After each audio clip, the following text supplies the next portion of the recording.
यहां जो आप कर्म कर रहे हैं वो आपको भोगने पड़ेंगे, अच्छे या बुरे। बिना भोग के ये नष्ट नहीं होते। एकमात्र उपाय है, जैसे आपको वकीलों के द्वारा प्रमाणित कर दिया गया कि यहां के वकील है चित्रगुप्त, पूरी सीन सहित आपकी चेष्टाओं को अंकित किया जाता है, वो आपके मन में है, आगे प्रसंग आएगा। और जज हैं यमराज धर्मराज जी, और दंड अधिकारी हैं यमदूत, और दंड विधान जहां होता है उसे कहते हैं नरक। तो जैसे यहां जज ने कानून से अपराध करने वाले को दंड दे दिया, जाओ तुम्हें फांसी की सजा, राष्ट्रपति का अधिकार है, वो पूरा माफ कर सकता है। ऐसे ही राष्ट्रपति हैं भगवान श्री हरि, अहम त्वाम सर्व पापेभ्यो मोक्षयिष्यामि मा शुचा। अगर शुभ अशुभ कर्मों से बचना चाहते हो तो एकमात्र उपाय भगवान की शरण में होकर नाम जप करो, अन्यथा अवश्यमेव भोक्तव्यम कृतं कर्म शुभाशुभम। सुमति जी अपने पिताजी को बता रहे, यमदूत ने कहा महाराज, मृत्यु लोक में मनुष्य जो पुण्य और पाप करता है बारी बारी से उसे भोगना पड़ता है। बहुत ध्यान से सुनोगे तो आपको बड़ी सावधानी प्राप्त हो जाएगी। जो छोटी मोटी गलतियां आप हंसी खेल में करते हैं वो भी आपको दंड भोगना पड़ेगा। ये पाप और पुण्य बिना भोगे नष्ट नहीं होते कि आपने पाप कर दिया और दान दे दिया तो वो पाप कट गया, ऐसा नहीं है। पुण्य का अलग विभाग होगा, पाप का अलग विभाग होगा। अगर काट सकते हैं तो सिर्फ भगवान काट सकते हैं, भगवान का भजन काट सकता है, दूसरा नहीं।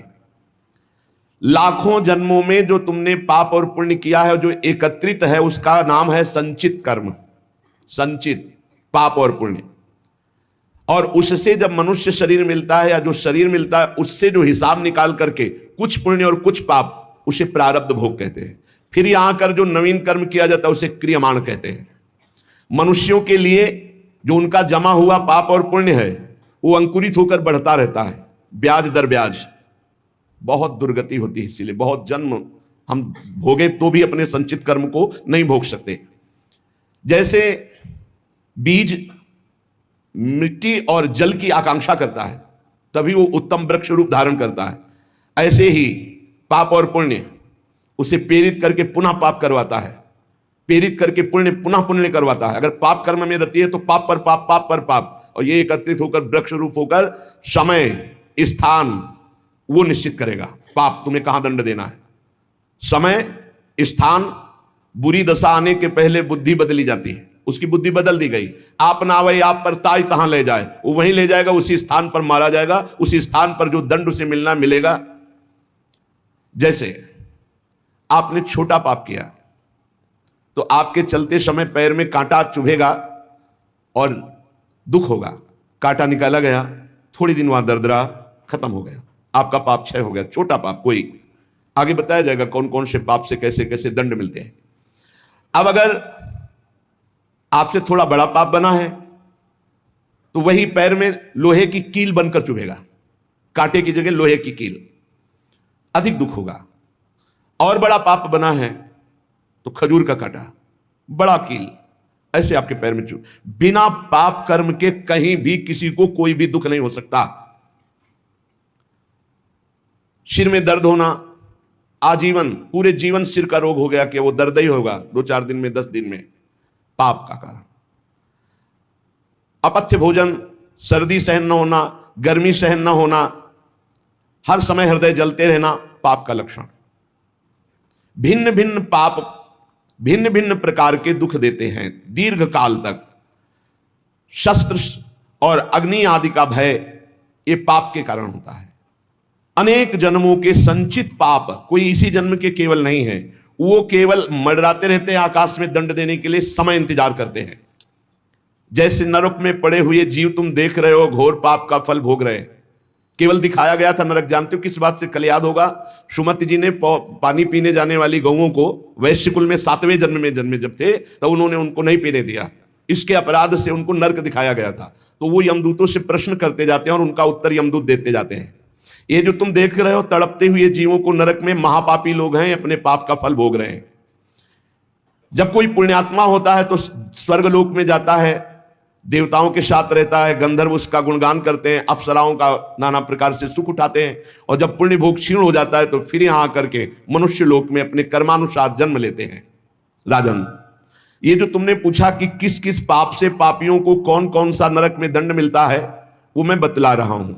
जो नीच मनुष्य कामना और लोभ के वशीभूत होकर दूषित दृष्टि से हर स्त्री को भोग भाव से देखता है, जिसको देखता है बस काम भाव से देखता है, बोले जो दुष्ट दूषित भाव से माताओं बहनों को भोग दृष्टि से देखता है, तो यहां बड़ी बड़ी चोंच वाले वज्र के समान, जिनकी चोंच ऐसे गिद्ध बार बार हजारों वर्ष उनकी आंखों को नोचते और खाते रहते हैं, वो आंखें बार बार होती रहती हैं, बार बार निकालते, यही वहां है कि मरना नहीं है।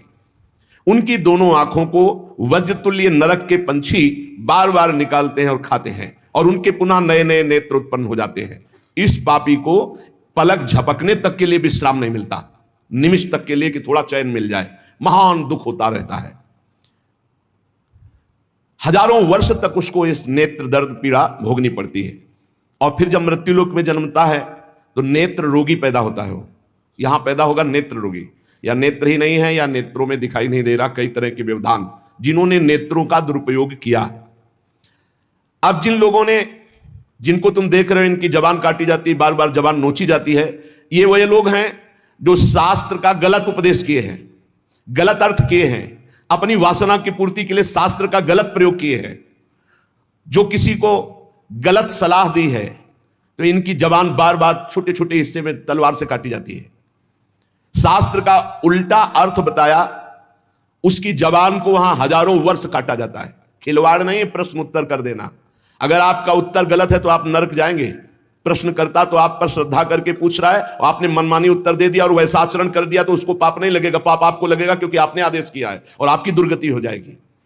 इसीलिए अनाधिकारी को जब जनक जी महाराज विदेह राज ने पूछा, निमि जी ने नवयोगेश्वरों से, कि मैंने यही प्रश्न कर्म के विषय में सनकादि से पूछा था, वो मौन थे, कोई उत्तर नहीं दिया, क्यों? तो बोले उस समय आपका ज्ञान जागृत नहीं हुआ था, आप उस समय अनाधिकारी थे, कर्म का बड़ा सूक्ष्म विषय होता है, इसीलिए वो मौन थे।